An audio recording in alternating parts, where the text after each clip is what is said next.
যাই হোক, এখানে আমি যেটা বলতে চাই, আমাদের সিটি কর্পোরেশন চট্টগ্রাম সফরে যাচ্ছেন বিএনপি চেয়ারম্যান তারেক রহমান।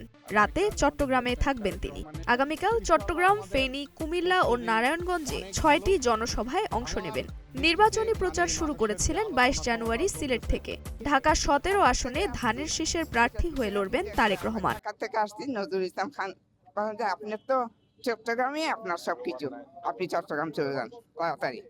আর আমার তারপর আমি চলে আসলাম। এসে যে আমি কি যে ভালো করেছি, আমার মনটা গর্বে ভরে উঠছে যে তারা গিয়ে আসতেছে। এখানে নেতাকর্মীরা খুবই আনন্দিত, খুবই উৎফুল্ল। আমাদের ২০-২১ বছর পরে দেশনায়ক তারেক রহমান চট্টগ্রাম আসতেছেন, আমরা খুবই আনন্দিত।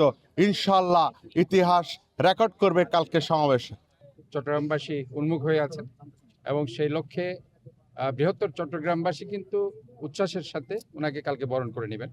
এবং আজকে সেই লক্ষ্যে আমরা গত 5-6 দিন ধরে কিন্তু আমাদের স্টেজের কাজ চলছে এবং আমরা মনে করছি যে আমাদের স্টেজের কাজ প্রায় শেষের দিকে।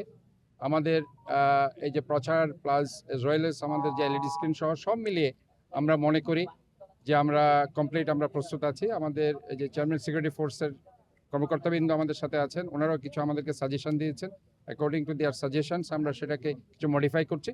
তো সোফার আপনারা বলতে পারেন যে আমরা প্রস্তুত আছি, চট্টগ্রামবাসী প্রস্তুত আছে, আমাদের নেতাকর্মীরা প্রস্তুত আছে। ইনশাল্লাহ আগামীকাল একটি ঐতিহাসিক সমাবেশ দেখার অপেক্ষায় চট্টগ্রামবাসী অপেক্ষা করছে। নুসরাত জাহান জেরিন, নাগরিক প্রতিদিন।